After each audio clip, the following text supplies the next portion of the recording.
Kembali dari dunia abadi, audiobook, novel silat, episode 342. Pelayan wanita itu bernama Qin Yu. Dulunya adalah seorang gadis yatim piatu yang dibesarkan oleh seorang wanita abadi yang suka menyendiri dan gagal dalam kesengsaraannya dan kehilangan jiwanya. Untuk menghidupi dirinya sendiri, Qin Yu akhirnya bergabung dengan arena narapidana setelah mendapat rekomendasi dari sahabat karibnya dan kemudian menjadi pelayan yang ramah. Baru-baru ini, kehidupan Qin Yu sangat sulit karena satu-satunya sahabat karibnya terluka parah setelah menyinggung tamu yang sombong dan merajalela.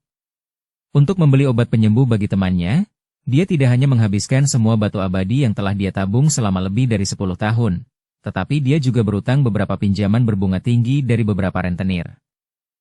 Sudah setengah tahun berlalu dan dia hanya punya waktu setengah tahun lagi sampai hari yang ditentukan untuk membayarnya. Jika dia tidak memiliki cukup batu abadi dalam waktu setengah tahun ini, dia akan ditangkap oleh mereka dan dijadikan budak. Dia sudah tak terhitung banyaknya berharap untuk bertemu dengan beberapa orang dermawan. Dia akan bersyukur jika hadiahnya lebih besar dari yang biasanya diberikan oleh tamu terhormat lainnya. Para tamu akan datang. Ekspresi Qin Yu berubah cepat, dan dia segera memfokuskan perhatiannya pada 6 orang yang mendekat dari kejauhan. Saat matanya akhirnya tertuju pada Tang Xiu, dia tiba-tiba merasa kecewa. Berdasarkan pengalamannya bekerja di sini selama lebih dari 10 tahun, seorang kultivator muda yang tampan biasanya tidak terlalu murah hati. Sebaliknya, para tamu berdada besar itulah yang memancarkan aura orang kaya yang sebagian besar sangat murah hati. Orang bisa berharap untuk mendapatkan banyak tips selama mereka bisa membuat orang-orang ini bahagia. Namun, atas perintah, tibalah gilirannya. Jadi Qin Yu hanya bisa menelan kekecewaannya dan menyapa mereka. Selamat datang, para tamu terhormat. Saya Qin Yu, petugas di sini dan pemandu Anda selama kunjungan Anda ke arena narapidana kami. Anda dapat berkonsultasi dengan saya jika Anda memiliki pertanyaan. Kalau begitu, tunjukkan jalannya. Tang Xiu mengangguk dengan tenang. Qin Yu mengangguk pelan sebelum berbalik dan masuk ke dalam. Namun saat dia berbalik, kekecewaan di matanya semakin kuat. Itu karena tamu biasa-biasanya melemparkan beberapa batu abadi saat pertama kali bertemu, yang membuat pelayan lebih memperhatikan pelayanan. Tak lama kemudian, saat kerumunan menghilang di koridor depan, beberapa petugas wanita di dua sisi koridor yang paling dekat dengan posisi berdiri Qin Yu sebelumnya semuanya mencibir. Mereka dapat melihat dengan jelas bahwa Qin Yu tidak menerima informasi apapun tadi. Salah satu dari mereka, Wen Wen, yang tidak memiliki hubungan baik dengan Qin Yu sejak dia bertengkar dengan teman-teman Qin Yu, mencibir dan berkata ketika tidak ada tamu di dekatnya. Si idiot Qin Yu menghabiskan semua tabungannya untuk membeli beberapa pil penyembuh untuk wanita jalang itu. Dia bahkan meminjam beberapa pinjaman berbunga tinggi dari para rentenir itu. Jika dia gagal mengumpulkan cukup uang untuk membayar mereka 6 bulan kemudian, dia akan berakhir sengsara pada saat itu. Pelayan wanita lainnya dengan sombong menambahkan. Siapa yang menyuruhnya untuk mengupil dan usil, ya?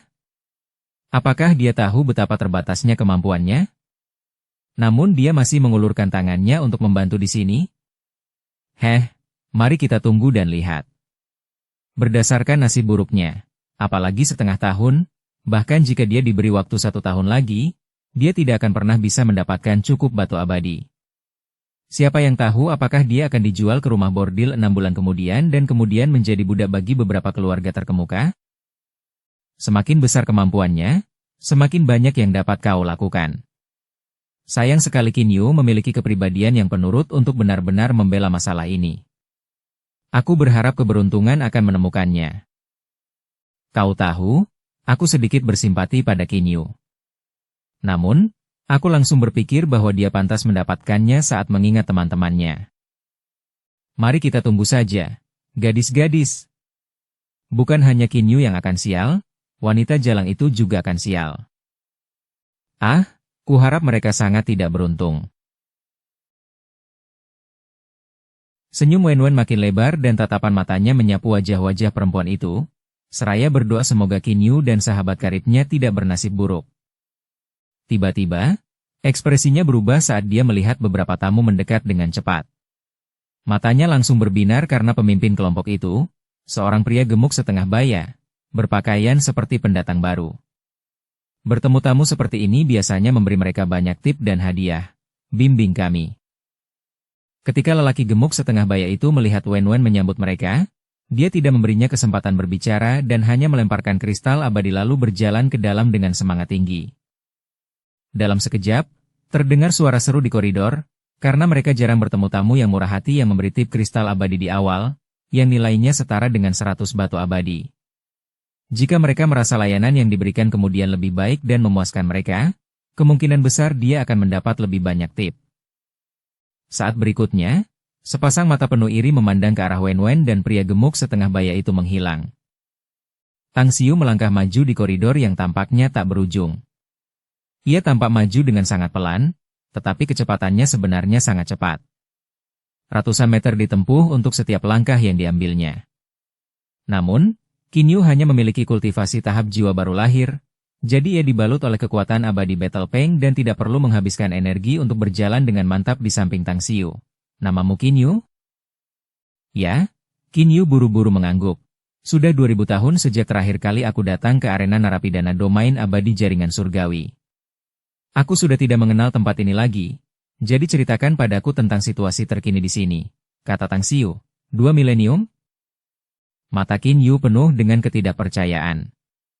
Tang Xiu masih sangat muda. Dia bahkan bisa merasakan aura penuh kekuatan hidup dari pria ini, aura yang tidak seperti orang-orang tua aneh yang telah hidup selama 2 milenium. Namun, dia juga tahu bahwa dewa memiliki kemampuan untuk terus menyesuaikan dan mengubah penampilan mereka selama proses kultivasi. Bahkan monster tua yang telah hidup selama 10 milenium mungkin terlihat seperti remaja. Lebih jauh, Qin Yu yang cerdas menyadari bahwa tamu itu kemungkinan memiliki tingkat kultivasi yang sangat tinggi. Setidaknya dia adalah pembangkit tenaga listrik di atas tahap dewa.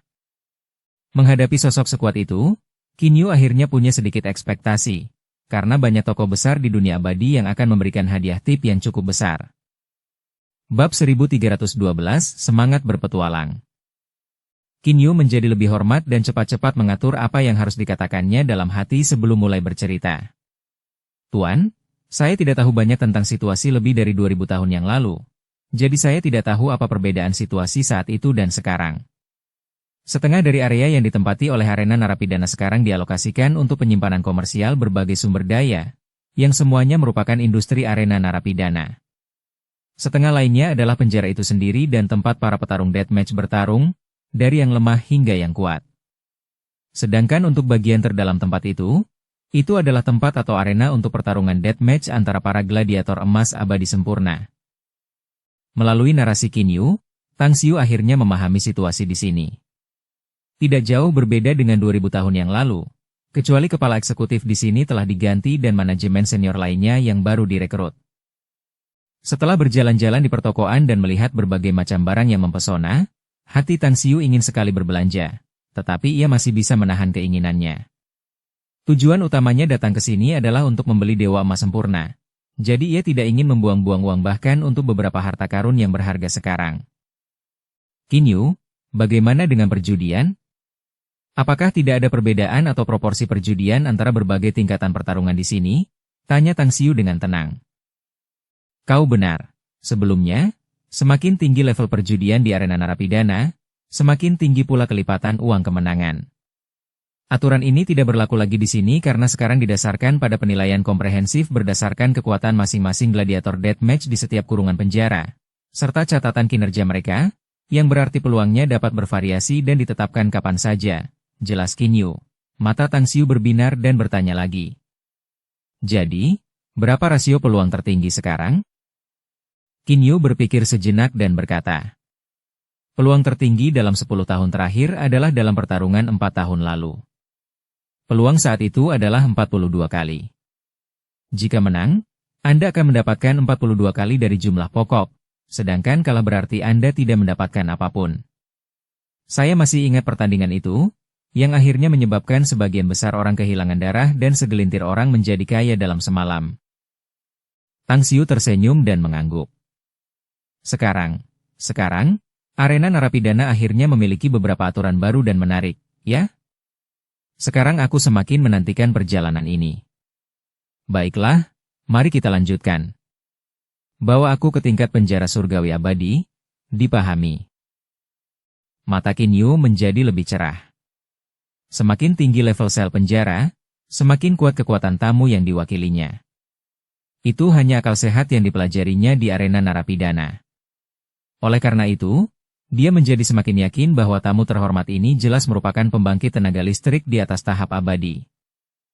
Di salah satu dari banyak sel. Ketika kelompok Tang Xiu yang dipimpin Kinyu memasuki portal, mereka melihat dua dewa surgawi bertarung sengit di arah yang jauh dan auditorium pun mendidih karena kegembiraan. Teriakan, sumpah serapah, dan sorak-sorai semuanya terdengar pada saat bersamaan. Masih dengan ekspresi tenang saat dibimbing oleh Kinyu, Tang Xiu membaca catatan 360 gladiator pertarungan maut di kandang penjara ini. Setelah membacanya, ia kemudian datang ke auditorium dan secara acak menemukan tempat duduk. Hanya segelintir orang beruntung yang mencoba peruntungan mereka dalam pertandingan judi semacam itu dengan hanya mengandalkan pengalaman dan analisis mereka. Meskipun kekuatan Tang Xiu saat ini sangat lemah, ia masih memiliki pengalaman dan visinya sebagai seorang tertinggi, sehingga ia dapat dengan mudah menilai gladiator surgawi abadi mana yang lebih kuat dan mana yang lemah. Battle Peng, kau tetaplah bersamaku, kalian berempat bisa bermain. Aku memberikan kalian masing-masing 1 juta kristal abadi. Aku tidak peduli jika kalian kalah, tetapi kalian dapat mengambil 10% dari kemenangan dan memberikan sisanya kepadaku nanti. Tang Xiu mengeluarkan sejumlah kristal abadi dan menyerahkannya kepada keempat orang itu. Kemudian, ia mengalihkan perhatiannya ke pertempuran mematikan di sel penjara. Keempat pria itu saling berpandangan terlebih dahulu sebelum mengambil kristal abadi yang diberikan Tang Xiu dan kemudian meninggalkan area sel. Saat menyaksikan perkelahian di dalam sel, Tang Xiu menoleh ke arah Kinyu dengan penuh minat dan tersenyum tipis. Apakah kamu mungkin ingin berjudi? Maaf, Kinyu membeku sejenak sebelum ekspresi bingung muncul di wajah cantiknya. Baiklah, sekarang ada 2 petarung yang bertarung di dalam sel. Siapapun yang kau pilih sebagai pemenang, aku akan memilih yang satunya. Aku akan memberimu beberapa batu abadi jika kau menang, dan kau akan memberiku beberapa jika kau kalah. Bagaimana? Kinyu sedikit mengernyit, tetapi dia ragu-ragu dan kemudian menggelengkan kepalanya. Saya minta maaf, Tuan, saya tidak mampu untuk kalah. Tang Xiu tercengang dan bertanya. Kamu bekerja di arena narapidana? Jadi kamu pasti menerima tip dari para tamu. Kamu seharusnya setidaknya memiliki beberapa batu abadi, bukan? Namun kamu mengatakan kamu tidak mampu berjudi. Aku tidak mampu berjudi. Aku berutang pinjaman dengan bunga tinggi. Setiap batu abadi sangat penting bagiku, jawab Kinyu dengan getir. Tang Xiu menatapnya dengan ekspresi aneh. Dia mengamati bahwa gadis ini cukup lemah dan memiliki temperamen yang jinak. Namun, dia tiba-tiba memiliki pinjaman berbunga tinggi. Seseorang benar-benar tidak bisa menilai buku dari sampulnya. Tang Xiu diam-diam mendesah dalam hati dan berhenti menyebutkan perjudian. Setelah 2 jam, pertarungan berikutnya di dalam sel dimulai. Tang Xiu mengamati penampilan dan informasi spesifik dari kedua petarung saat mereka memasuki arena untuk menganalisis siapa di antara mereka yang akan menang. Pergilah dan taruh 1 juta kristal abadi pada kemenangan Dewa Surgawi Api yang membara itu. Tang Xiu menyerahkan cincin interspasial yang digunakan sementara kepada Battle Peng dan memerintahkan dengan tenang. Battle Peng ragu-ragu sejenak dan kemudian berbicara dengan suara rendah. Tuan, keempat lainnya telah pergi. Tetapi jika aku pergi, tidak ada orang lain di sampingku. Tang Xiu melambaikan tangan dan berkata, tenang saja, ya, tidak ada yang bisa membunuhku kecuali pembunuhnya adalah Dewa Emas Sempurna. Battle Peng tidak tahu dari mana datangnya kepercayaan diri Tang Xiu. Namun, dia hanyalah seorang bawahan, jadi dia hanya bisa menerima perintah dan bergegas menuju meja penukaran sesuai instruksi Tang Xiu. Kecepatannya sangat cepat dan, setelah mengambil akta perjudian dari kasir, dia segera kembali ke Tang Xiu dan melanjutkan tugas perlindungannya. Beberapa meter dari posisi mereka. Seorang pemuda berpakaian putih yang berpakaian seperti sarjana lemah menoleh ke Tang Xiu dengan ekspresi terkejut. Setelah merenung sebentar, dia menggelengkan kepalanya dan berkata, Sahabat abadi, api berkobar surgawi abadi hanyalah surgawi abadi tahap menengah. Sedangkan freshwater surgawi abadi adalah surgawi abadi tahap akhir. Selain itu, air dapat meredam api, jadi freshwater memiliki dua cara yang pasti dapat meredam api berkobar. Mengapa kamu masih memasang taruhan sebesar itu padanya?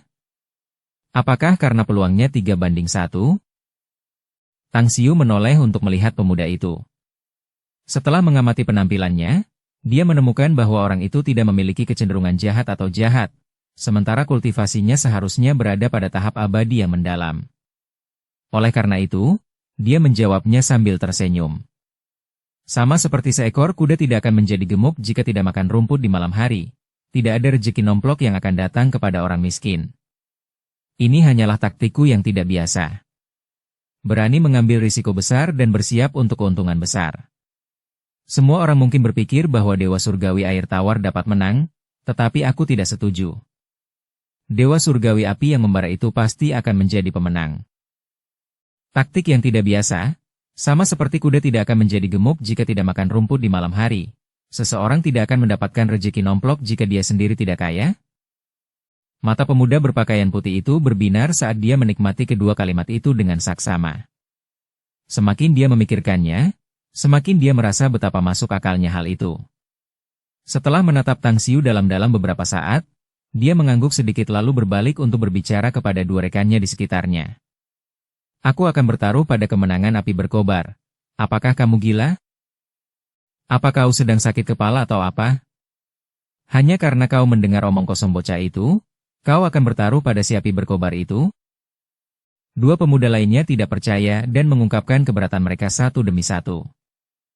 Pemuda berpakaian putih itu menarik napas dalam-dalam dan berkata dengan tegas. Jangan bicara lagi. Bukan karena hal lain, tapi aku setuju dengan dua kalimat yang dia katakan. Aku sudah memutuskan untuk bertaruh pada api berkobar. Jangan khawatir, aku tidak akan bermain besar, jadi aku tidak akan hancur meskipun kalah. Salah satu pemuda bertanya, berapa tepatnya jumlah yang akan kamu pertaruhkan? Pemuda berpakaian putih itu menjawab. 1 juta kristal abadi, terkesiap. Kedua pemuda itu terkesiap dingin saat mendengarnya. Ketiganya adalah teman yang tumbuh dan berkultivasi bersama sejak kecil dan saling mengenal luar dalam. Mereka berasal dari sekte yang sama dan sangat menyadari betapa banyak kekayaan yang dimiliki masing-masing. 1 juta kristal abadi ini mungkin 1/5 dari kekayaan rekan mereka. Hah, terserahlah, kau sudah memutuskan dan aku tahu tidak ada gunanya membujukmu. Sejujurnya, aku akan bertaruh pada kemenangan Freshwater. Hanya dengan cara ini aku bisa mendapat untung besar tanpa kehilangan uang. Saya juga mengandalkan kemenangan Freshwater. Dua orang lainnya merenung sejenak dan berkata satu demi satu.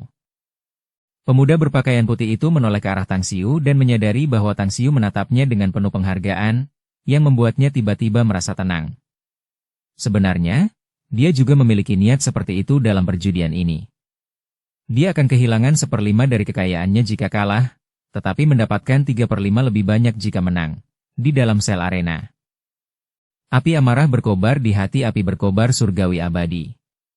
Tatapan matanya yang penuh dengan niat membunuh tertuju pada lawannya, Freshwater surgawi abadi, yang menatapnya dengan pandangan menghina. Api berkobar memiliki rekor 107 pertandingan yang dimenangkan di arena narapidana. Kecuali 2 pertandingan yang berakhir dengan cedera pada lawannya, ia membantai semua lawan yang dihadapinya dari 105 pertandingan lainnya. Namun kali ini, dia sangat menyadari bahwa seseorang di manajemen arena narapidana hanya ingin dia mati. Jika tidak, dia tidak akan diatur untuk melawan Freshwater surgawi abadi dalam pertandingan ini. Bagaimanapun, orang-orang dengan mata tajam dapat melihat bahwa Freshwater memiliki kultivasi yang lebih tinggi daripada dia dan pasti memiliki beberapa seni abadi yang dapat menekannya. Apakah akhirnya sudah waktunya untuk menggunakan gerakan itu? Api berkobar surgawi abadi tidak mau, tetapi dia tidak punya pilihan lain selain menggunakannya demi bertahan hidup. Freshwater surgawi abadi menatap api berkobar surgawi abadi dengan penuh penghinaan, mengaitkan jarinya, dan berkata sambil tersenyum. Aku tidak akan menindasmu, jadi aku memberimu keuntungan 3 langkah. Jika kau tidak bisa mengalahkanku dalam 3 langkah, maka kau sudah mati. 3 gerakan? Naluri ganas api berkobar pun berkobar. Sikapnya tiba-tiba berubah dan tubuhnya berkedip, menyebabkan 8 sosok muncul secara bersamaan dengan masing-masing diselimuti api yang menyala-nyala. Kemudian, sambil terus bergerak, mereka dengan cepat mengepung freshwater surgawi abadi dari 8 arah dan melancarkan serangan yang dahsyat. Trik lama yang sama, ya? Kau benar-benar tidak membuat kemajuan. Freshwater surgawi abadi telah lama mempelajari catatan api berkobar dan mengamati gaya bertarungnya. Menyadari bahwa orang itu masih menggunakan gaya lama yang sama untuk menghadapinya, dia dipenuhi dengan rasa jijik dan hina. Dia dengan cepat melepaskan pedang abadi berwarna biru yang langsung berubah menjadi perisai air berlapis yang terbuat dari cahaya pedang dan menangkis serangan dari 8 sosok itu. Kehancuran tak terbatas, api berkobar meraung dalam hati. 8 sosoknya tiba-tiba hancur, melahirkan kobaran api di mana-mana di langit. Sebuah bola api berdiameter puluhan meter muncul entah dari mana di lautan api, sementara tombak api yang tersembunyi di dalam bola api itu membombardir freshwater surgawi abadi. Bab 1313, di sini kita pergi dan menang lagi. Apa? Wajah Dewa Langit Air Tawar berubah drastis. Dia bisa merasakan aura Dewa Langit Api berkobar meningkat beberapa kali lipat saat ini. Dia bahkan bisa merasakan bahwa ruang di sekitarnya tampak mendidih dan rasa krisis yang belum pernah terjadi sebelumnya membuat bulu kuduknya berdiri dan tanpa sadar memaksanya untuk menghindarinya. Akan tetapi, dia sudah tertangkap basah dari semua sisi. Meskipun ia mati-matian merangsang kekuatan abadinya untuk beredar di tubuhnya dan ingin membentuk gerakan bertahan, bola-bola api di tengah lautan api terus membombardirnya satu demi satu, menyebabkan tubuhnya terus bergetar. Setiap benturan keras yang mengenainya menyebabkan ia memuntahkan seteguk darah. Ketika ribuan bola api datang untuk mengenainya, lapisan pertahanan terakhirnya akhirnya hancur oleh pemboman itu. Yang terakhir, mata Dewa Surgawi Air Tawar berkilat karena kegilaan. Pedang abadi miliknya telah hancur oleh serangan itu, jadi dia memusatkan semua daya ledak yang dimilikinya pada tinjunya untuk menghantam bola api terakhir yang dia rasakan. Dia terluka parah dan sangat penting baginya untuk menangkis pukulan itu sepenuhnya. Dewa Surgawi Air Tawar meraung keras.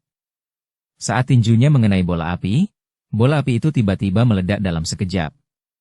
Itu 100 kali lebih mudah dari yang dia duga, dan dia tercengang sejenak. Namun, ekspresi itu hanya bertahan selama 1/100 detik sebelum hawa dingin memenuhi hatinya. Bagaimana ini mungkin? Dukung channel Novel Silat dengan subscribe, follow, like, komen dan share. Dewa Air Tawar Surgawi menatap lubang seukuran mangkuk di tengah dadanya. Dia bahkan bisa melihat hatinya yang hancur dari lubang itu dan api yang menyala di dalamnya. Meremehkan musuh adalah hal tabu yang akan berujung pada kematian saat melawan musuh. Api berkobar menyeringai mengerikan.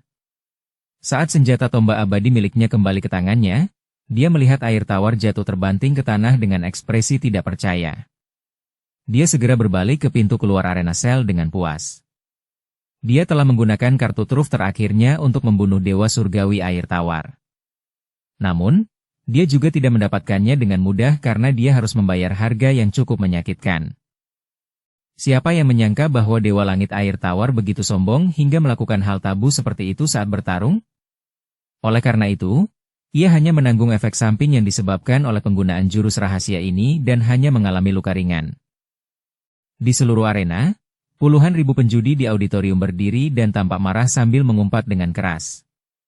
Hanya segelintir orang yang tampak gembira, meskipun sebagian besar dari mereka gembira namun kacau, di baris belakang. Bright Peak Surgawi Abadi tercengang menatap kepergian sosok api berkobar Surgawi Abadi, tak kuasa mengungkapkan perasaan aneh yang bergejolak dalam hatinya. Aku menang, kehilangan akal sehatku hanya karena mendengar perkataan orang lain dan mengambil risiko. Tetapi aku menang secara tak terduga. Dan kemenangan yang cukup besar. Dia perlahan menoleh, melihat kedua temannya mengumpat dengan marah untuk melampiaskan kemarahan mereka karena kehilangan kekayaan. Kemudian dia menoleh ke Tang Xiu. Dia mendapati bahwa orang itu juga menatapnya dengan senyum penuh arti. Sesuatu yang mengirimkan sentakan hebat yang mengguncangnya dalam hati. Mungkinkah bahwa pria ini telah lama menilai bahwa api berkobar surgawi abadi akan menang? Apakah dia menyimpulkannya dari catatan sebelumnya dan tanggal spesifik pertandingan api berkobar dan freshwater? Jika memang begitu, bukankah dia terlalu menakutkan?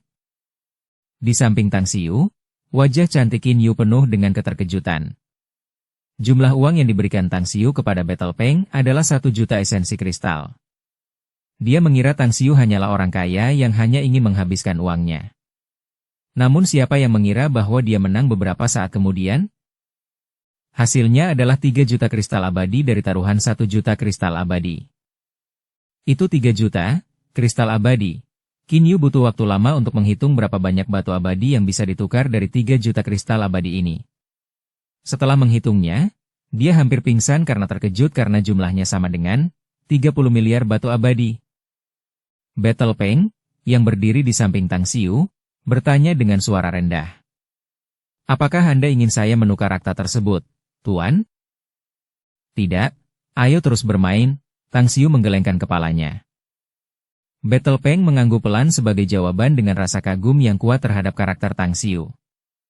Perlu dicatat bahwa 3 juta kristal abadi bukanlah jumlah yang sedikit. Beberapa meter dari tempat duduk mereka. Setelah kedua sahabat pemuda berpakaian putih itu melampiaskan kekesalan mereka, mereka akhirnya duduk kembali di tempat duduk mereka dengan lesu. Keduanya bertaruh besar dan kalah, yang membuat mereka sangat kesal dan frustrasi. Tiba-tiba, salah satu dari mereka menatap pemuda berpakaian putih itu dan bergumam. Aku ingat kau memasang taruhanmu pada api berkobar, bukan, Fire Candle? Pemuda berpakaian putih itu tersenyum dan mengangguk. Aku bertaruh api berkobar akan menang, tentu saja. Dua orang lainnya saling bertukar pandang dan keduanya memperlihatkan ekspresi iri di mata mereka. Pemuda berpakaian putih itu tidak memperhatikan tatapan mata teman-temannya dan langsung berdiri untuk menghampiri Tang Xiu. Ia kemudian membungkuk dan berkata, "Saya berterima kasih atas nasihat yang baik ini, sahabat abadi. Bolehkah saya mengundang sahabat abadi untuk minum setelah Anda selesai bermain di sini?" Ah, benar juga, saya lupa memperkenalkan diri. Nama saya Fire Candle dari Sekte Star Embrace. Bolehkah saya tahu nama terhormat sahabat abadi? Tang Xiu menunjuk ke kursi di sebelahnya dan tersenyum tipis. Panggil saja aku Grey Tang. Kita bicara soal minum-minum nanti saja, ya? Aku masih punya banyak hal yang harus kuurus di sini. Baiklah, aku berharap sahabat abadi Grey Tang dapat menerima undanganku setelah kau selesai dengan urusanmu, kata Fire Candle dengan hormat setelah duduk di sebelah Tang Xiu. Baiklah, Tang Xiu mengangguk sedikit. Ngomong-ngomong, apakah kamu masih akan bermain, sahabat abadi Tang Agung? Fire Candle bertanya lagi. Tentu, aku akan bermain lagi. Tang Xiu tersenyum. Fire Candle berpikir sejenak dan berkata, kalau begitu aku akan menemani teman abadi Tang. Ngomong-ngomong, kali ini aku memenangkan 3 juta kristal abadi. Aku akan mempertaruhkan semuanya untuk menemanimu berjudi. Apakah kamu tidak takut kehilangan semuanya? Tanya Tang Xiu sambil tersenyum. Jika aku kalah, ya sudahlah. Itu tidak masalah bagiku. Fire Candle tersenyum. Jika ada yang bisa kukatakan, kristal abadi yang baru saja kumenangkan adalah semacam rejeki nomplok, sebagai permulaan. Kau memiliki mentalitas yang baik, kawan. Tang Xiu tidak dapat menahan tawa. Dengan cepat, para petarung berikutnya memasuki sel arena untuk pertandingan berikutnya. Tang Xiu diam-diam menganalisis informasi tersebut untuk sementara waktu dan merasa bahwa peluang untuk menang lebih dari 80%. Oleh karena itu, dia menoleh ke Battle Peng dan berkata, bertaruhlah 4 juta kristal abadi pada Cloud Mist surgawi abadi. Dipahami. Battle Peng menerima pesanan dan pergi dengan 4 juta kristal abadi menuju kasir. Fire Candle menatap punggung Battle Peng saat dia pergi. Bibirnya bergerak beberapa kali sebelum dia tersenyum kecut. Kau benar-benar melakukannya dengan cara yang tidak lazim, sahabat abadi Tang Agung. Dewa Langit berkabut awan ini ahli dalam seni ilusi. Meskipun kultivasinya berada di tahap akhir Dewa Langit, lawannya Dewa Langit biru berapi-api dikenal sebagai Dewa Mesin Pembunuh. Orang ini memiliki beberapa jurus pembunuh yang menakutkan. Tidak diketahui berapa banyak Dewa Langit tahap akhir yang telah mati di tangannya. Ya, meskipun peluang untuk pertandingan ini adalah 2-1, ada kemungkinan untuk menghasilkan lebih banyak uang. Ini adalah transaksi yang bagus, bukan? kata Tang Xiu sambil tersenyum. Lagi pula, jika kamu kalah, kalah saja. Bagaimanapun, aku baru saja memenangkan 3 juta kristal abadi. Jadi, jika aku menang lagi, aku bisa mendapatkan 8 juta kristal abadi sekaligus. Fire Candle ragu-ragu sejenak lalu tersenyum kecut. Hah? Apapun yang terjadi, terjadilah. Fire Candle ini sudah mengatakan aku akan menemanimu hari ini, bukan? Karena sahabat abadi Greta mengatakan bahwa Cloud Mist surgawi abadi akan menang, maka aku juga akan bertaruh pada pilihanmu. Di dekatnya, kedua temannya menatapnya dengan pandangan menghina. Selama ini, mereka tidak menyadari bahwa Fire Candle begitu bodoh. Hanya karena ia memperoleh keberuntungan dan menang karena keberuntungan semata, ia membiarkannya begitu saja. Pertandingan ini sendiri sangat istimewa. Terutama karena salah satu petarungnya, Arden Blue Surgawi Abadi, yang terkenal sebagai mesin pembunuh abadi. Namun, ia tiba-tiba memilih untuk bertaruh besar pada pilihan pemuda yang tidak diketahui asal-usulnya itu. Abaikan saja dia, menang atau kalah adalah urusannya, sejak awal. Dia mungkin ingin merasakan seperti apa rasanya kalah, jadi jangan membujuknya. Aku akan bertaruh 2 juta kristal abadi sekarang. Selama aku menang, aku bisa menebus kekalahan sebelumnya. Saya juga bertaruh 2 juta kristal abadi. Saya masih bisa mendapatkan lebih banyak lagi asalkan saya menang kali ini. Namun, jika saya kalah, maka saya akan lebih menderita dan harus mengencangkan ikat pinggang untuk pengeluaran saya selama berabad-abad mendatang. Namun, saya tetap akan mengambil risiko untuk mendapatkan lebih banyak kristal abadi. Setelah kedua orang itu memutuskan dengan tegas, mereka segera mengikuti di belakang Fire Candle dan berlari menuju meja kasir. Tang Xiu tidak dapat menahan diri untuk tidak menggelengkan kepalanya diam-diam setelah mendengar percakapan kedua pria itu.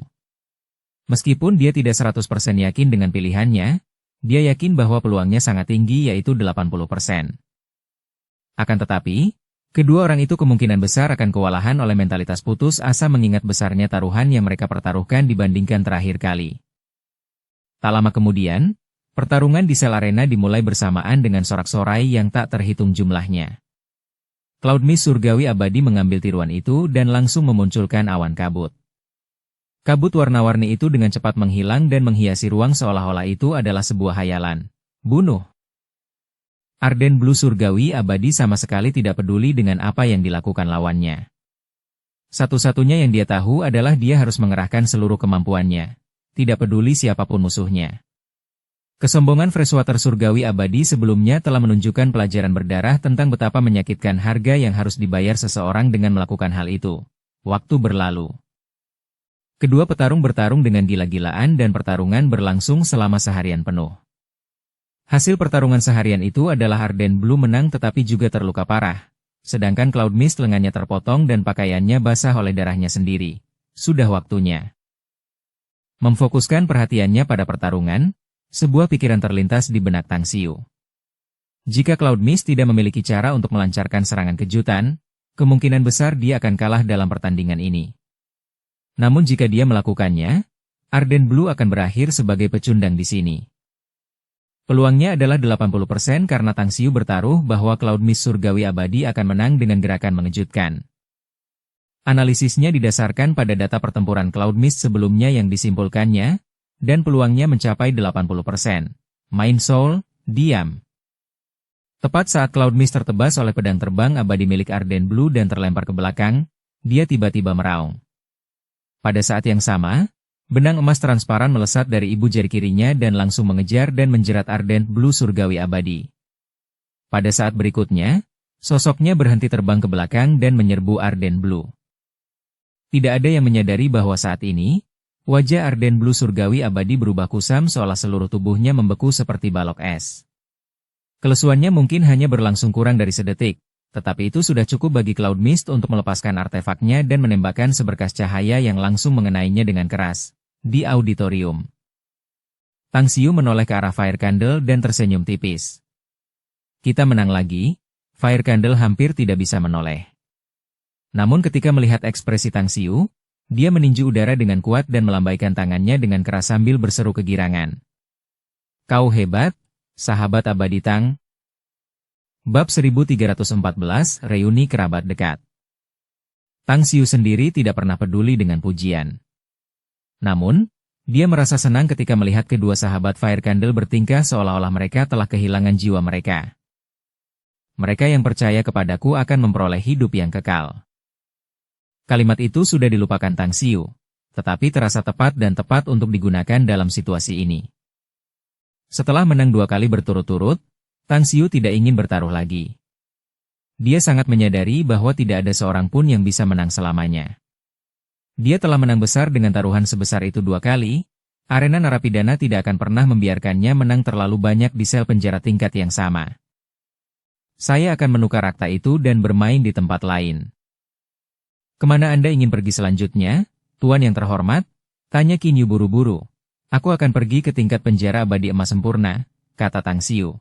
Dalam keadaan normal, menyaksikan pertarungan antar petarung hebat akan membantu kultivasi dan kecakapan bertarung seseorang.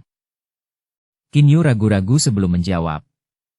Yang mulia, tidak ada biaya lain untuk memasuki sisa level penjara, termasuk level penjara emas abadi.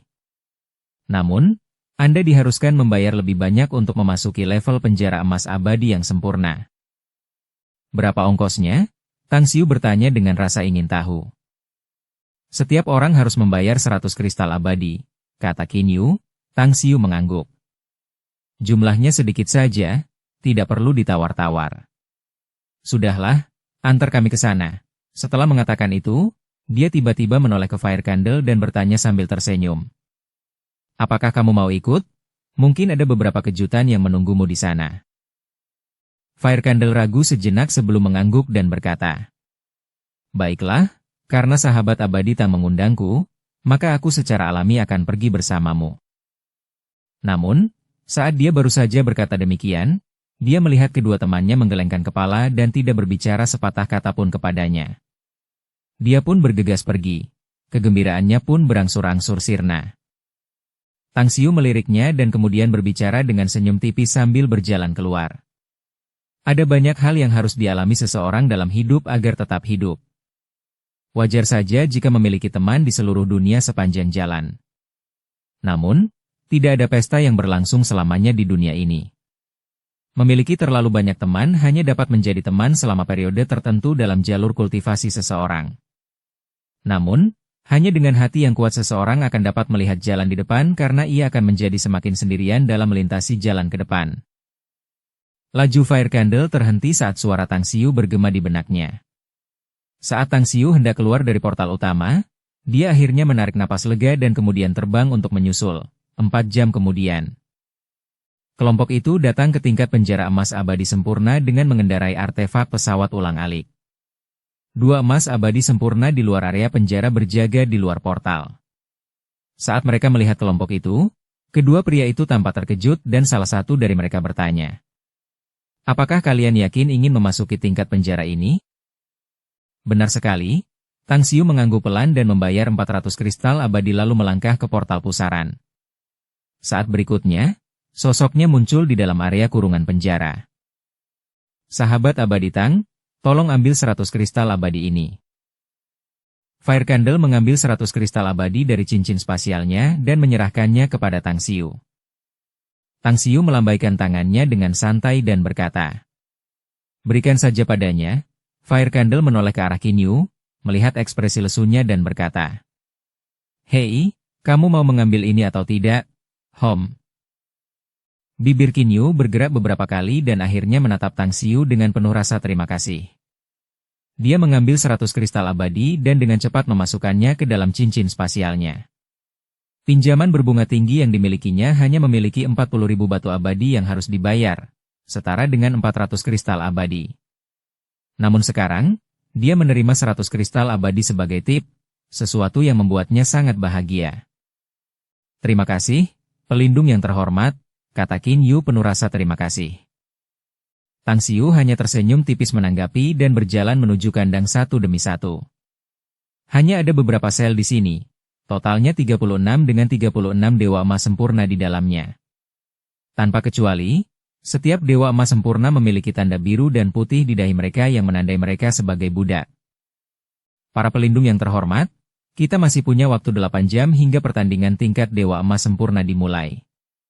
Pada saat itu, 2 di antara 36 gladiator pertarungan maut ini akan saling bertarung dalam pertarungan yang brutal.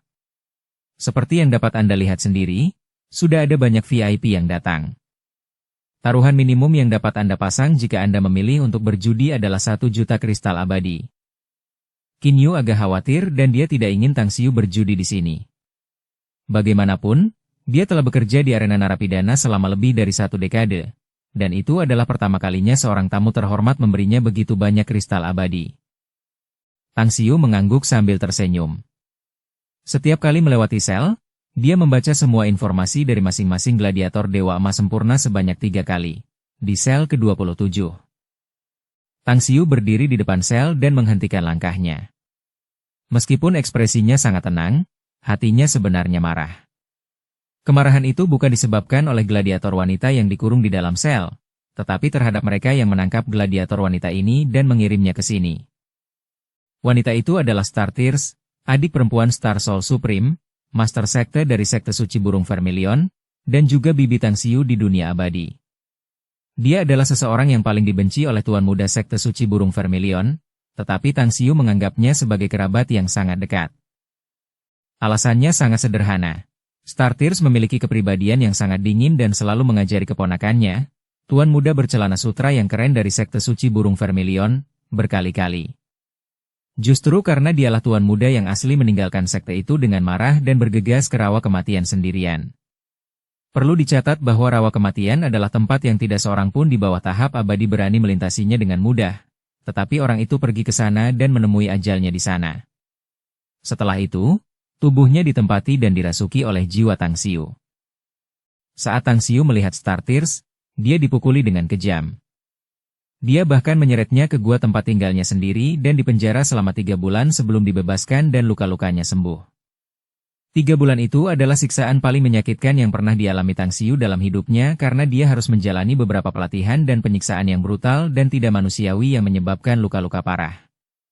Namun, kejadian itu juga membentuk kemampuan Tang Xiu untuk bertahan hidup di dunia abadi. Awalnya, Tang Xiu juga tidak membenci Bibi dari pihak ayahnya ini. Namun, ketika dia pertama kali menghadapi krisis hidup dan mati, dia tiba-tiba menyadari sesuatu. Siksaan yang dia alami sebelumnya ternyata demi dirinya sendiri agar dia bisa bertahan hidup dan hidup lebih lama di masa depan. Saat ini, pergelangan tangan dan kaki Star Tears dibelenggu oleh rantai yang terbuat dari besi hitam berusia 4.000 tahun. Pakaian linen kasarnya sudah compang-camping dan penuh noda darah. Bahkan rambut panjangnya yang berwarna ungu pun berantakan. Tang Xiu dengan cermat menemukan luka berdarah yang mengejutkan di bahu kirinya yang memperlihatkan tulang-tulangnya di dalamnya. Miasma setan hitam? Tang Xiu menarik napas dalam-dalam. Miasma setan hitam dapat merusak tubuh para dewa dan mencegah kemampuan mereka untuk memelihara kekuatan abadi untuk menyembuhkan luka-luka mereka. Miasma itu juga menyebabkan rasa sakit yang luar biasa bagi yang terluka. Qin Yu, pergi cari manajer daerah ini. Meskipun Qin Yu tidak tahu apa yang akan dilakukan Tang Xiu, dia pergi begitu saja dengan gembira. Hanya butuh waktu setengah jam sebelum dia kembali bersama 5 sosok lainnya. Sosok di depan, sang pemimpin, adalah seorang lelaki tua berambut putih, seorang dewa emas sempurna mengingat aura yang dipancarkannya. Apakah Anda manajer di sini? Tang Xiu bertanya dengan acuh tak acuh sebelum pihak lain memperkenalkan dirinya. Orang tua itu tersenyum dan menjawab. Orang tua ini memang manajer arena narapidana ini. Apakah pelindung terhormat membutuhkan sesuatu yang penting dengan meminta petugas memanggil saya? Tang Xiu menunjuk ke sel tempat Star Tears berdiri dengan ekspresi mati rasa dan mata tak bernyawa lalu berkata dengan ringan. Para antek di bawahku agak mengecewakan, jadi aku ingin membeli beberapa dewa emas sempurna untuk menjalankan tugas untukku. Dia punya banyak catatan dan juga seorang wanita. Aku ingin membelinya. Orang tua itu tampak sedikit terkejut dan menjawab sambil tersenyum. Tidak masalah, semua gladiator di arena narapidana kita memiliki label harga yang jelas. Dia memang memiliki catatan yang cukup bagus dan dihargai 12 juta esensi kristal.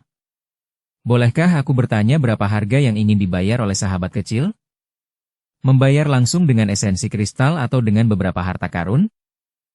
Tang Xiu awalnya hanya memiliki 10 juta esensi kristal, tetapi dia telah memenangkan 7 juta esensi kristal setelah datang ke sini. Jadi dia langsung mengeluarkan 12 juta esensi kristal dan menyerahkannya kepada lelaki tua itu, sambil berkata, "Silakan hitung dan bawa dia keluar." Mata lelaki tua itu berbinar. Setelah menghitung jumlahnya, dia mengeluarkan soul plate dari cincin spasialnya dan berbalik untuk memberi perintah. "Lepaskan dia," di dalam sel. Ekspresi dingin Star Tears berubah sedikit, dan ada sedikit perubahan emosional di matanya yang tak bernyawa dan mati rasa. Dia telah ditangkap dan dikurung selama lebih dari 6 abad. Meskipun dia telah menyembunyikan identitas aslinya, dia telah melalui lebih dari 200 pertarungan dalam 6 abad terakhir. Jika bukan karena dipaksa oleh keadaan dan hak istimewa untuk memilih menyerah dalam pertarungan, dia mungkin sudah lama mati di tempat ini. Sebelumnya, ia juga memiliki ekspektasi, berharap seseorang akan membeli dan membawanya pergi dari neraka ini. Namun, harga yang dipatok padanya terlalu tinggi. Ia kecewa dan akhirnya putus asa. Dia ingin mati, karena mengira kematian akan menyelesaikan segalanya. Namun, dia memikirkan krisis yang dialami sektenya. Dia teringat perseteruan berdarah dan permusuhan yang belum terbalaskan, jadi dia bertahan berkali-kali. Seorang dewa emas sempurna memiliki hak istimewa untuk menyerah 3 kali. Kecuali untuk pertandingan seri di mana dia dan lawannya saling terluka, dia telah menggunakan ketiga kesempatan itu. Ahli dari arena narapidana melepaskan rantai besi hitam darinya. Di bawah omelan beberapa ahli, dia terhuyung-huyung ke pintu sel dan melihat penampilan Tang Xiu. Dia merasakan sedikit keakraban dari pria itu dan merasa bahwa dia sepertinya pernah bertemu pria ini sebelumnya tetapi tidak dapat mengingat di mana. Namun, itu bukanlah hal yang paling penting, karena satu hal yang mengganggunya adalah keakraban yang berasal dari aura Tang Xiu. Siapakah sebenarnya orang ini? Seekor semut yang baru saja mencapai tahap abadi? Star Tears memeras otaknya dan mencari-cari dalam ingatannya. Namun, dia tidak dapat mengingat apapun tentang pemuda yang anehnya familiar ini dan di mana dia pernah melihatnya sebelumnya. Orang tua yang bertanggung jawab atas arena narapidana memandang Tang Xiu dan berkata sambil tersenyum. "Teman kecil, petarung deathmatch ini sekarang milikmu. Jika kamu masih memiliki kebutuhan dalam hal ini, jangan ragu untuk menghubungiku. Aku akan memberimu diskon karena kamu adalah pelanggan tetap." Baiklah, Tang Xiu mengangguk sedikit. Sambil menahan kegembiraan di hatinya, dia tidak mencoba memperkenalkan diri atau mengenali Star Tears, tetapi terus berjalan menuju sel berikutnya. Setelah membaca semua informasi tentang gladiator emas abadi sempurna di dalam sel, dia kemudian kembali ke auditorium. Dari awal hingga akhir, Tang Xiu tidak mengatakan sepatah kata pun kepada Star Tears, dia juga tidak pernah meliriknya. Dia hanya membiarkannya mengikutinya dengan tenang dan bertindak sebagai pelindung. "Kau sungguh hebat, sahabat abadi Tang." Fire Candle, yang telah mengikuti Tang Xiu selama ini, menyaksikan saat Tang Xiu mengeluarkan 12 juta esensi kristal untuk membeli seorang gladiator tingkat dewa emas sempurna, sesuatu yang membuat sikapnya berubah drastis dibandingkan sebelumnya. Bab 1315 kembali dengan lancar. Tang Xiu tampaknya tidak mendengar pujian Fire Candle. Adegan yang tak terhitung jumlahnya dari masa lalu ketika ia bersama Star Tears terlintas di benaknya.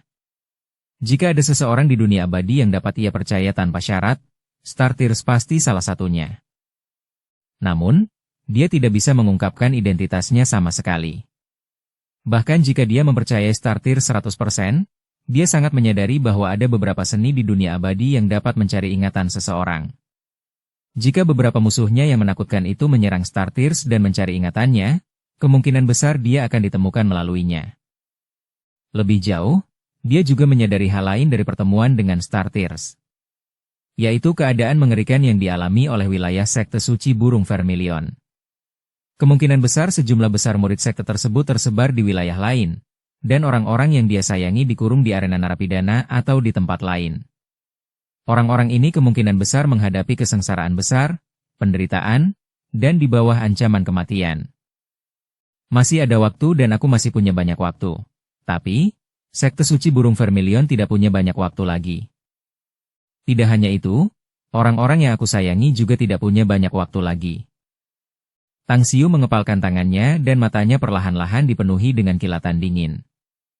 Butuh waktu lama baginya sebelum dia melonggarkan genggamannya yang erat dan menekan semua tekanan ke relung hatinya yang terdalam. Fire Candle, tiba-tiba aku teringat bahwa ada beberapa hal penting yang harus kuurus, jadi aku tidak bisa terus menemanimu di sini. Aku ingin mengingatkanmu sebelum pergi. Tang Xiu bangkit dan berbalik untuk berbicara kepada Fire Candle. Pengingat apa ini? Fire Candle bingung. Jangan menyakiti orang lain, tetapi waspadalah terhadap mereka yang mencoba menyakitimu, kata Tang Xiu. Dan jika kamu ingin hidup lebih lama, waspadalah terhadap semua orang, bahkan terhadap orang-orang terdekatmu. Fire Candle mengerutkan alisnya dalam-dalam dan menikmati kata-kata Tang Xiu dalam diam. Semakin dia memikirkannya, semakin masuk akal baginya untuk mengingatnya. Saat dia mengangkat kepalanya lagi, dia mendapati bahwa Tang Xiu sudah lama pergi.